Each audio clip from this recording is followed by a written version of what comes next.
Hello everyone, my name is Paul Third, and before we start, this is not a paid video.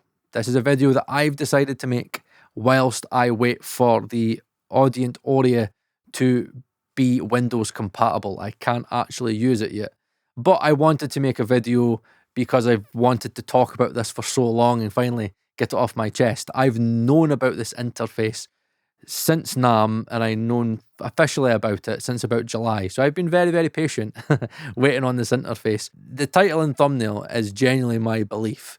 I do believe that the Avid Matrix Studio is completely overpriced for use for Dolby Atmos. Avid Studio Matrix retails for about $4,700, which when you're trying to do a Dolby Atmos setup on a budget, it's going to eat up a big, massive part of your budget. And that was something that I did not want to spend. And there were many other reasons why I did not want to buy this interface. The Avid Matrix Studio is really built from the ground up to be a studio interface. And when we think about studio, we normally think like analog gear. So if we think about, extra hardware ins and outs, I/O, the Avid Matrix Studio essentially has 32 in and 32 out. It has 16 line in, 16 line out, and it's got two sets of ADAT, which gives you an optional 16 in and out from another interface. So 32 in and 32 out for £4,700 is pretty good. And because all of the Avid interfaces in the HDX range could run, I'm pretty sure via Dante or like a Ethernet connection, that means that all of them could be on the one system, and with an Avid system you could get 64 in and out. Again, that comes into the cost. So if you've got a big massive recording studio, then the Avid ecosystem is probably going to be for you, and that's where you can justify that price. However, we are not talking about a studio setup, we are talking about Dolby Atmos. So if we're talking Dolby Atmos, what do you need? What are the basic needs for an interface for Dolby Atmos? Number one, you need to have 16 outputs, because with 16 outputs, you could run a 9.1.6. And in most setups, you're either going to have a 9.1.6 or you're going to have a 7.1.4, which is what I've got here with my Kali LP range. Now, the Avid Matrix Studio works perfectly fine here because you've got 16 outputs via two DB25s, which works quite well because you could have 8 going that way, 8 going that way. So for your routing, it's still actually quite easy to set up. So that's great. You've got your 16 line outputs from the Avid Matrix Studio. However, are you really getting value for money? As what happens if you've got a speaker setup that uses digital ins and outs? If you want to use that setup, you can't do that with the Avid Matrix Studio. However, with the Audient Oria, you have two different sets of 16 line outs. So you could go AES out, which is digital, so you can go digital out, or you could go analog out via the 16 TRSs that they've got. And what's even better with the Oria is that when it comes to the 16 TRS line outs, they've got them all nicely labeled for you, so you know exactly where to plug in all of your speakers. And the reason they do that is so when it's all plugged in that way and you load the app, the routing is already done for you. And you're getting that for £2,500, not £4,700. Right, so you've got your 16 line outs. What you next need your interface to do is have suitable software that can configure your speakers to work with the Dolby renderer. Right, so when it comes to the Avid Matrix Studio, that uses a software called DADMAN. Now you install that separately, and as far as I'm aware, the DADMAN software is like a main monitor controller, or a main controller for most of the Avid HDX hardware.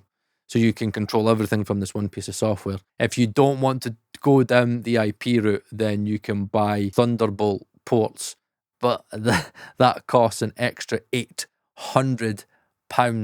An extra £800 just for fucking Thunderbolt ports, just to use it like a normal interface. Just plug it straight into the computer.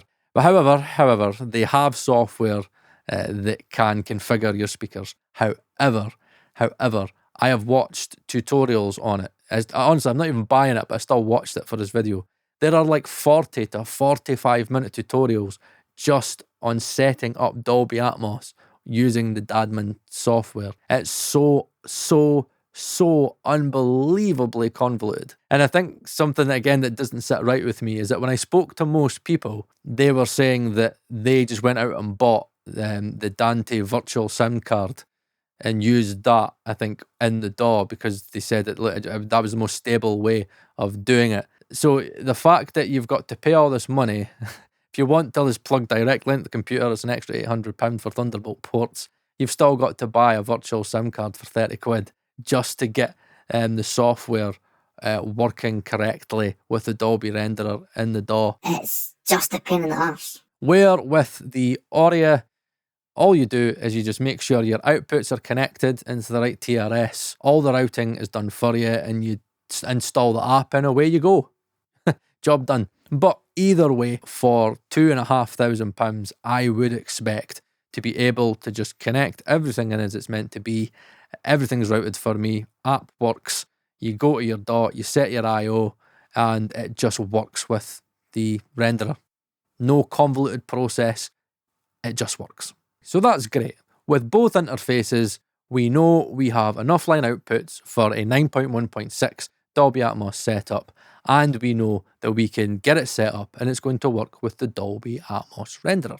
However, with such a big setup, you're going to have to calibrate all your speakers. So you're going to want to have the function of changing the levels, adding EQ, and again, delaying speakers to make sure that everything's time aligned. The Matrix Studio has you covered because it has the SPQ onboard DSP. And it also has integration with SonarWorks. And as good as this is, I will say, from a workflow perspective, again, I watched another tutorial on this, and just visually and from a workflow element, getting to all of these different parameters is a bit of a ball ache, because the way that they do it is, for example, you've got one speaker, right? You could have like your front center speaker, and imagine it's got like, say, 10, 12 EQ moves on it.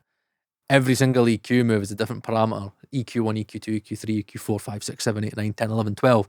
You've got to go through every single one to find out which one, if you want to adapt. It's just, they've just not thought about it from a workflow element. It's almost basically like they've had this interface and thought, we basically need to get this to work immersively. Well, with immersive, we'll just get what we've got just now and we'll just hodgepodge it and just make it all work.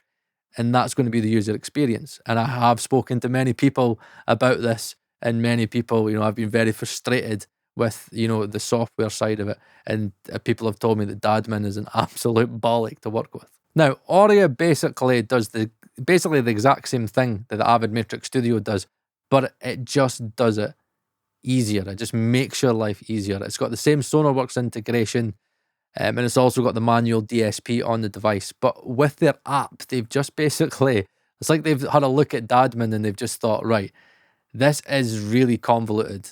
How do we make it easy and simple to use? They've taken a lot of time on this app, but I do love that they've taken the time to get the app in a way that it just makes your life easier. You can do all the manual stuff, you can do trim, you can do delay, you can change levels, you can solo all your speakers. Now, as great as it is that you can calibrate your speakers and you can do it via SonarWorks or you can do it manually, the next thing that you're going to obviously want is monitor profiles.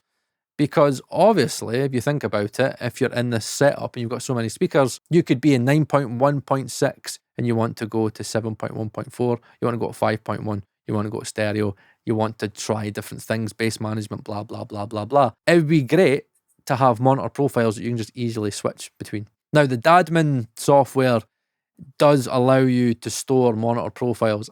However, I'm not sure exactly how many it allows you to store. I do know with Oria, you can have up to 32 presets and it's on the app and it's really, really easy to get to. And what's also great about Oria is that it's got its own iPad app. Having the app on the iPad is going to be like a real time saver for you, because it means that you can have your interface over there and have everything controlled via your app, and you can just do everything. You can change your profiles, do everything. In regards to the Avid Matrix Studio, I think they've got the EU control software and it can work with multiple DAWs. However, I'm on Studio One And I know that Studio One doesn't work well with Avid. I don't know if they do it on purpose. It's like, fuck you, Avid. But if you're on Cubase, you're on Logic, I think you'll be fine. And I think that I know you can get the Dadman software to work on the EU control. And I think you can get it on Android. I think you can get it on your fucking phone if you wanted to. I think it only allows you to switch from the app 3 monitor profiles, but I can't be sure. But in regards to creating monitor profiles and being able to switch through them, both of them do it. But again, Oria just does it easier. And the last thing that you are going to want your immersive Dolby ATMOS interface to do would obviously be to stream bloody Dolby ATMOS mixes. This is the thing that, as far as I'm aware, that the Matrix Studio cannot do. Normally, if you want to stream a Dolby Atmos mix through Apple Music, or you want to stream it through Netflix or whatever, then you have to use an AV receiver. They could be very, very, very costly. Or again, you need to set it up through an Apple TV and stuff like that. And again, it could be a convoluted process, and it involves you spending more money. Now, the great thing about the Oria, and this comes from the present day production guys, they've got it working with, I'm pretty sure it's Apple Music, and Audient have confirmed to me that it works seamlessly with Apple Music. I think there's still one thing you've got to do. I don't know if you've got to do something with MIDI or something like that just to get the two of them. I need to find out more about that, but that'll be in the follow-up video that I'm going to do, which is talking about it working in a Windows setup. Again, I'm going to test it properly, and I'm just going to see how it works for my workflow and my overall opinions on it, and how it works with this setup. And if I can get it working on Netflix and fucking Disney or whatever streaming Dolby Atmos, and I can get it working, then happy days. That's happy for me. I've got my music sorted and I've got my movies sorted. And that is a bit of a game changer. Like if Audient can keep pushing this and get it working with as many different platforms as possible, this is a massive, massive thing. Something that I don't know any other interface on the market can do. If you want to record immersively, the Oria has 2 sets of ADAT in.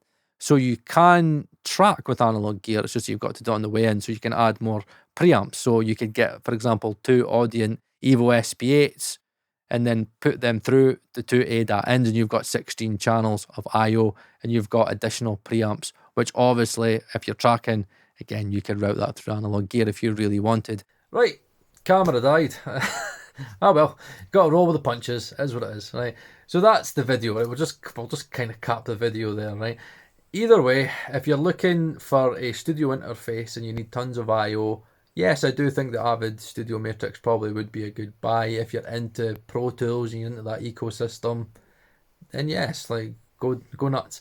But I just think that the Audient Oria is the best buy without a shadow of a doubt. And the next video is going to be me going through the setup of Oria, how it works in Windows, how you calibrate the speakers, and overall my overall testing of Oria, and how many streaming services I've managed to get it to work with, and if it's got any limitations, and if everything works right, and hopefully it does work right. But either way, I'll keep you posted. I can't believe my fucking camera died on me. Oh well, roll with the punches. My name is Paul Third, and I'll see you hopefully when my camera's working.